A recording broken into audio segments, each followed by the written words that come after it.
आता आपल्या आवडत्या मालिकेचे संपूर्ण भाग मालिका प्रसारित झाल्यानंतर लगेचच पाहू शकता पूर्णपणे मोफत फक्त सन नेक्स्ट वर। अर्पिता हे बघ ऐक ना, अर्पिता आपलं प्रेम आहे एकमेकांवर, तुला कळत कसं नाहीये? प्लीज तू एकदा शांतपणे विचार। युवराज हात सोड। मी नाही सोडणार तुझा।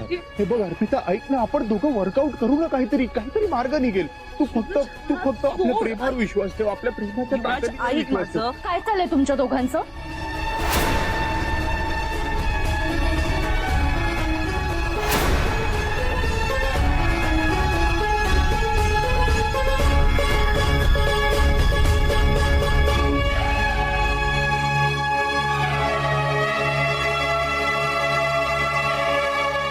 काय चाललंय?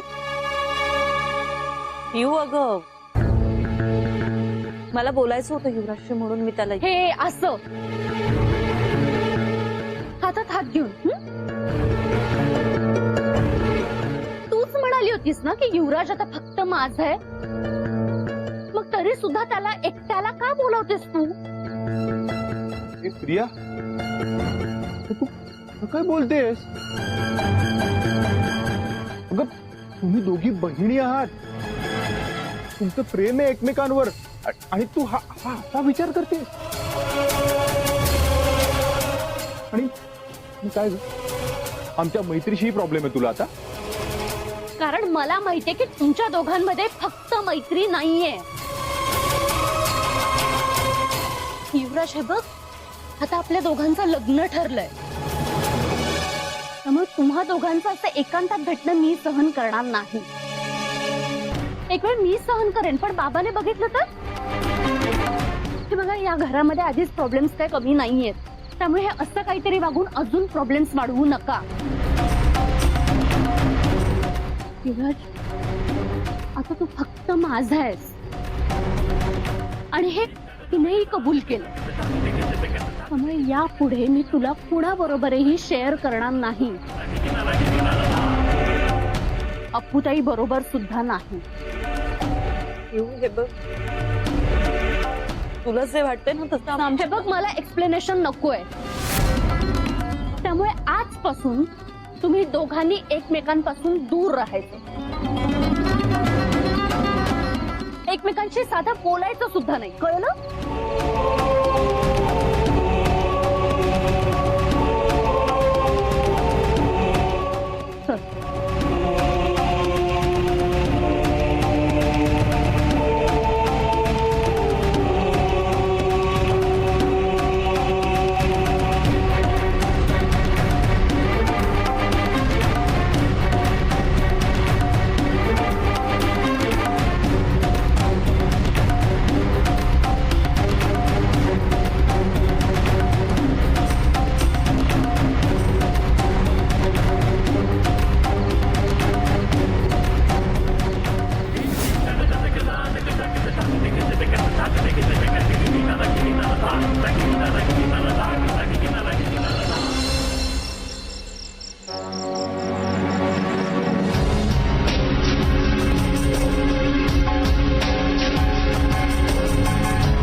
का हो, कसं बंगला?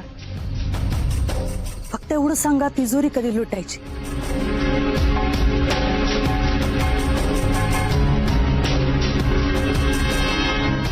तिजोरी तर लुटायचीच आहे, पण त्याच्या आधी शांतपणे अलगदपणे त्याचा काटा कसा काढायचा त्याचा विचार मी करतो। त्याच्यामुळे अर्ध आयुष्य माझं वाया गेलं। आधी त्याचा बदला घ्यायचा आणि मग त्याची तिजोरी लुटायची। पण एवढं सोपं नाही येते, गौतम मोठा माणूस आहे, त्याला हात लावणं तर सोडा, नखाला धक्का लावणं पण अवघड आहे। येडा वाटलं मी तुला? येडा वाटलो? मी स्वतः त्याचा खून करणार आहे?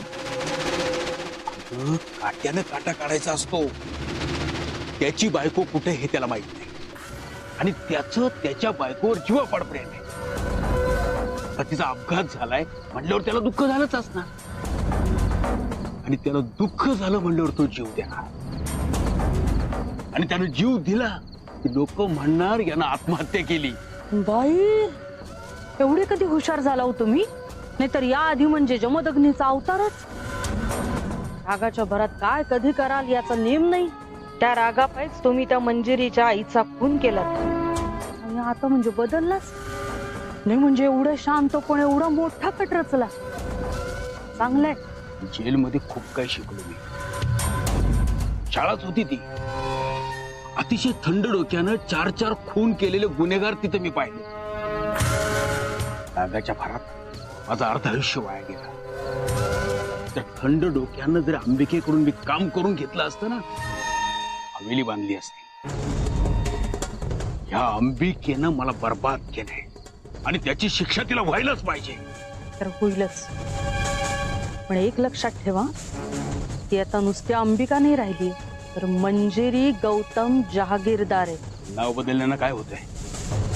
माझ्या समोर आली ना, पांढरी फटक पडन ती. तुला काय वाटतं, ती मला विसरली असेल? अगं ती मला विसरू शकत नाही.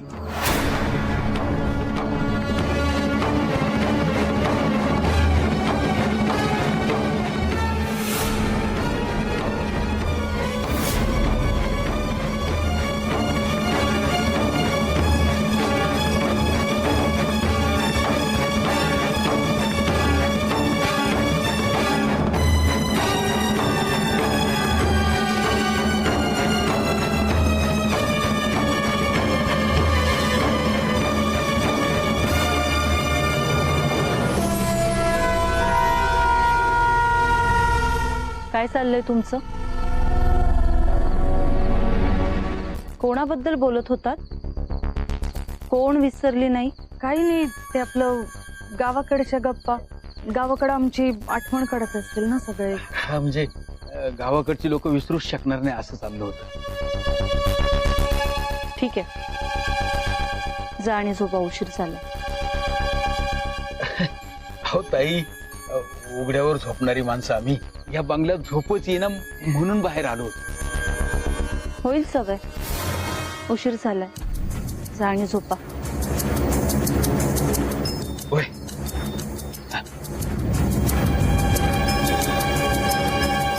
एवढ्या रात्री इथे येऊन हे असं काय बोलत असतील? का कुणास ठाऊक? या दोघांचा संशय येतोय.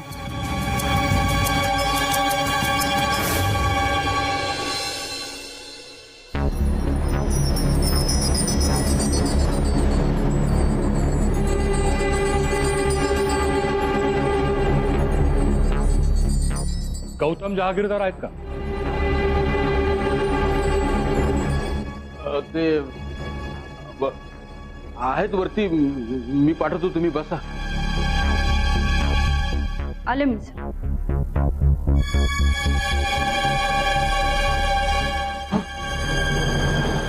काय झालं?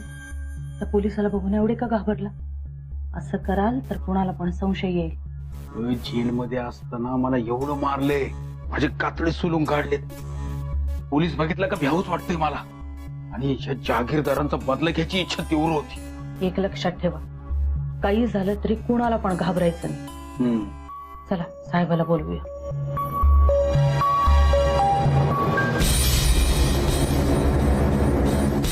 नमस्कार. नमस्कार सर. नमस्कार. काही कळलं का मंजिरीबद्दल? जिथे तुमच्या ड्रायव्हरची बॉडी सापडली तिथूनच काही अंतरावर एक साडी सापडली, रक्तानं माखलेली.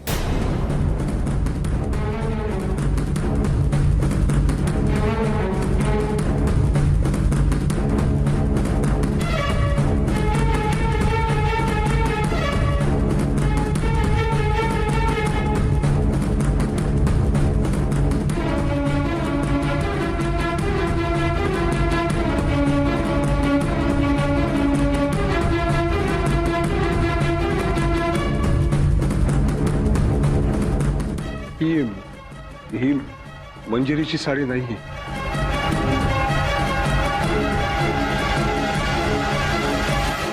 ही तर वसुधाची साडी आहे.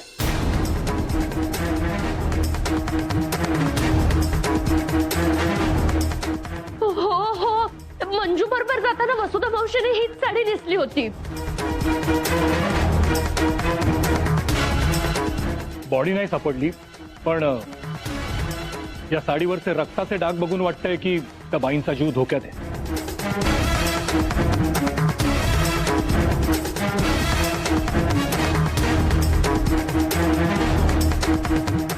पण अजूनही तुमच्या पत्नीचा काही शोध लागला नाही.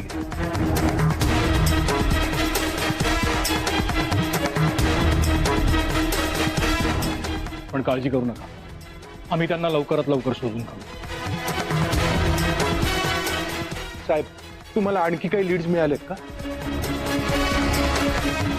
हो, ट्रकचा नंबर मिळाला. जवळच्या टोल नाक्यावरच्या सीसीटीव्ही फुटेजमध्ये ट्रक दिसला होता. तुमची पत्नी ज्या गाडीमध्ये होती त्याच्या मागोमागच हा ट्रक होता.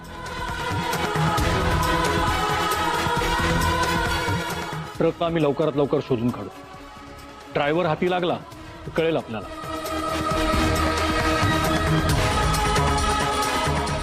अपघात होता ते कोणी मुद्दामून घडून आणले. भरोसा ठेवा, आम्ही गुन्हेगाराला लवकरात लवकर शोधून काढू. आणि तुमच्या पत्नीलाही. डिपार्टमेंटवर माझा आहे पूर्ण विश्वास. येतो मी.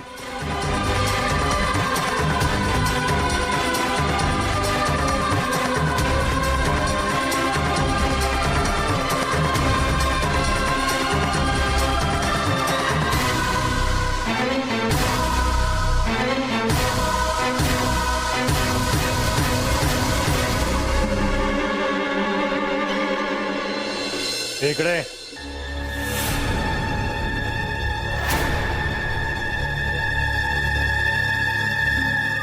तोच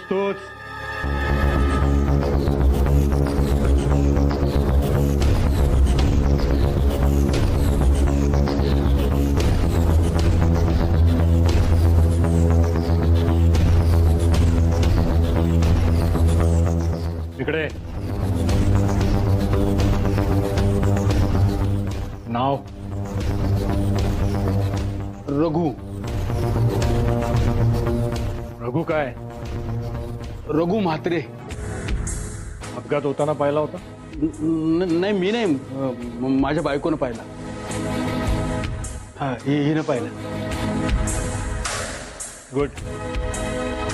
अपघात होताना दिसला की लोक पळून जातात. पोलिसांचा फेरा नको असतो त्यांना. तू हिंमत दाखवली. हे लोक चांगले, त्यांनी तुम्हाला काम दिलं. गाव? हे आपलं ते सांगली. आपण भेटलोय का कधी? नाही, मी पहिल्यांदाच शहरात आलोय. मी रघु. गाव कुठलं? सातारा. सांगली म्हणजे भटकत आलो ना कामाला. तो ट्रक सापडला किंवा त्याच्याविषयी काही माहिती मिळाली तर पोलीस स्टेशनला बोलून घे. होय साहेब, तुम्ही बोलवलं की लागलीच येतो.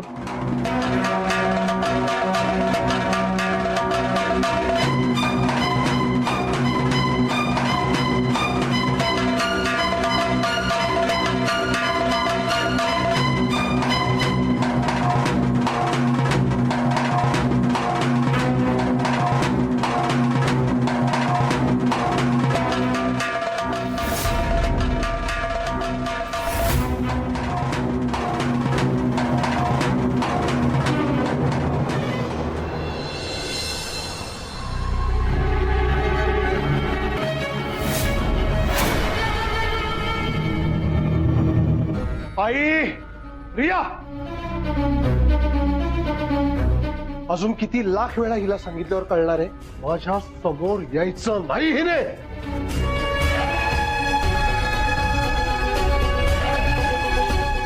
इतकी वर्ष झाली छळ मांडला हिने, आता मंजिरीच्या जीवावर उठली आहे. तर तुम्ही प्लीज शांत व्हा. कसा शांत हो? एक एक करून माझ्या घरातल्या प्रत्येक माणसाला संपवायला निघाली.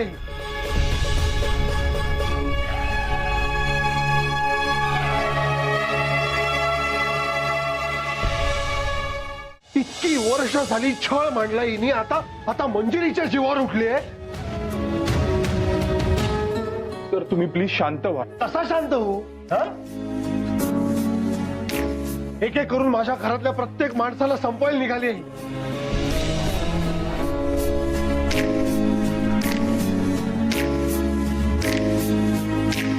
हिच्या लग्नाची घाई झाली होती ना मंजिरीला, म्हणून हिच्यासाठी मुलगा बघायला गेली ना, आणि झालं नाही अपघात वगैरे सगळं प्रकरण माहिती आहे सगळ्यांना. कसा शांत राहू मग मी?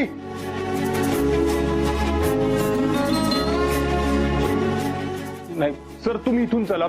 इथे थांबलात तर तुमचा त्रास वाढेल. चला तुम्ही प्लीज.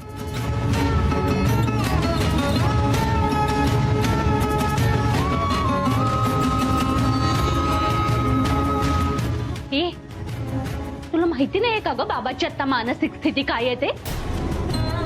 आणि तुला हेही माहितीये की बाबाला तू समोर आलेली आवडत नाही, तरी सुद्धा काय येतेस त्याच्या समोर? का टेन्शन वाढवतोयस बाबाचं? अगं मी मुद्दामून नाही केलं, मी माझ्या ए, बघ मला तुझं काही ऐकून घ्यायचं नाहीये. मला तर भीती वाटायला लागलीये की बाबाचं बीपी तुझ्यामुळे वाढेल. अगं हे बघ, बाबाला काही झालं ना तर मी तुला आयुष्यात माफ करणार नाहीये. आणि प्लीज आता हात जोडते मी तुझ्या समोर, बाबाला त्रास देऊ नकोस, त्याच्या समोर येऊ नकोस.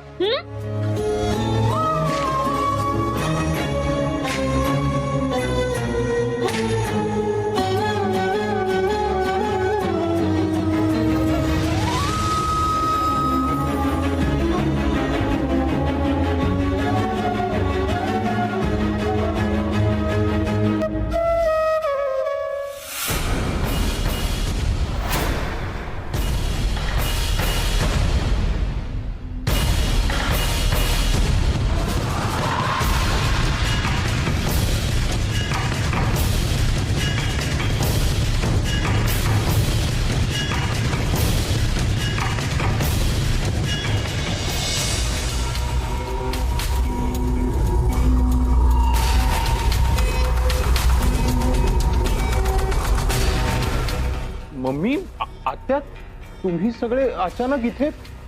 तू इथे काय करतोयस? बघितलंच वहिनी, आत्तापासून घर गावी होण्याचं ठरवलंय वाटतं ह्याने. अहो नाही, तो आधी इथे नोकरी करायचा ना म्हणून. बर चल बस, ये बस ग. मम्मी, निदान तू तरी मला एक कॉल करायचा. आम्ही मुलाकडचे आहोत, आम्ही हक्काने इथे कधीही येऊ. काय ग वहिनी? हो बघितलं कशी मुलीकडची बाजू घेतोय ते? अरे गंमत केली रे बाबा तुझी. अरे आजचा मुहूर्त चांगला आहे म्हणून म्हंटल तुमच्या साखरपुड्याच्या अंगठ्या घेऊ. मंजिरीताईंना सुद्धा सोबत घेऊन जाऊ, त्यांची सुद्धा निवड समजेल. काय ग, हो ना? बर, कुठे आहेत मंजिरीताई? बोलव बघू त्यांना.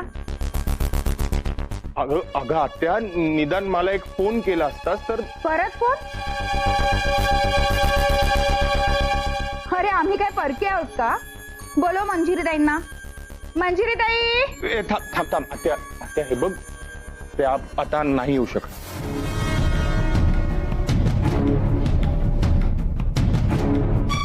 का? का बरं? कारण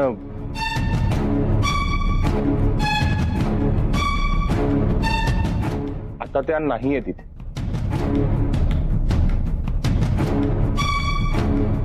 का? म्हणजे त्यांना आमच्याबरोबर यायचं नाहीये का? नाही, हे लग्न त्यांच्या मनाविरुद्ध होतंय का? तन्वी हे बघ, असं काही नाहीये. अरे काय चाललंय तुझं? असं नाही तसं नाही.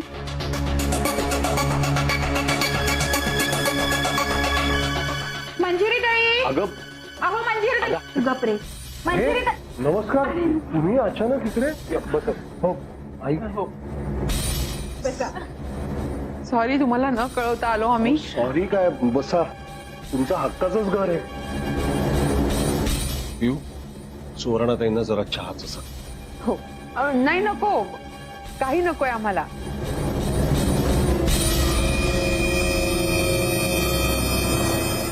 ऍक्च्युली आम्ही साखरपुड्याची अंगठी घ्यायला आलो होतो. म्हटलं मंजिरीताई नाही घेऊन जाऊ सोबत, म्हणून आलो.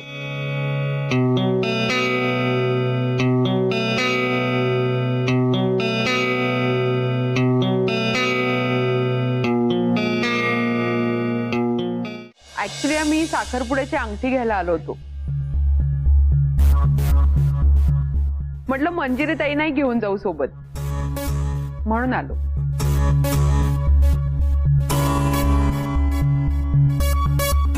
हो ना, म्हणजे कसं आहे, मुलीची आई जर सोबत असेल ना तर निवड करणं अजून सोपं जाईल.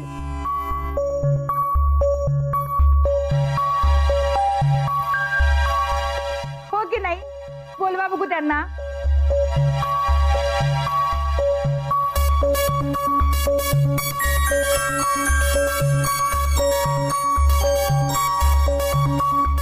ती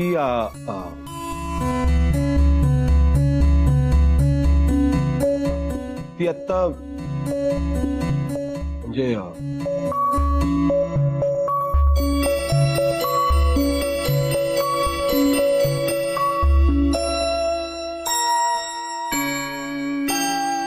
काय झालंय?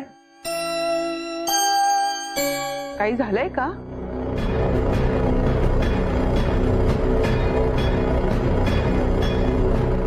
कुठे आहेत मंजिरी ताई?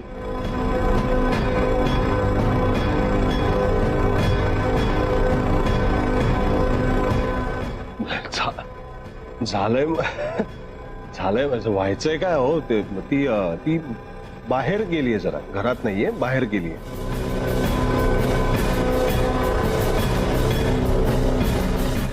बाहेर गेले? अहो मग कधीपर्यंत येतील?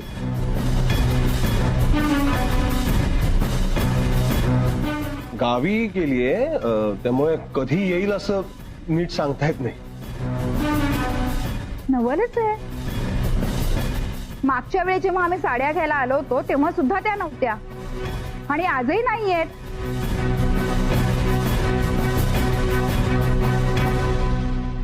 नाही म्हणजे याचा अर्थ मी काय समजायचा? त्यांना हे लग्न पसंत नसेल तर तसं सांगा आम्हाला. काय ग वहिनी, बरोबर की नाही?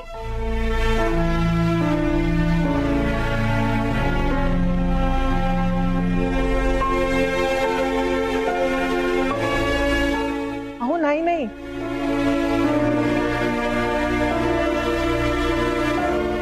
तुमचा काहीतरी गैरसमज झालाय.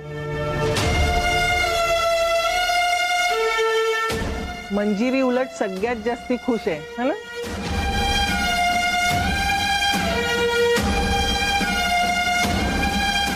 हो ना, मग असं का होतं? नेहमीच नसतात त्या.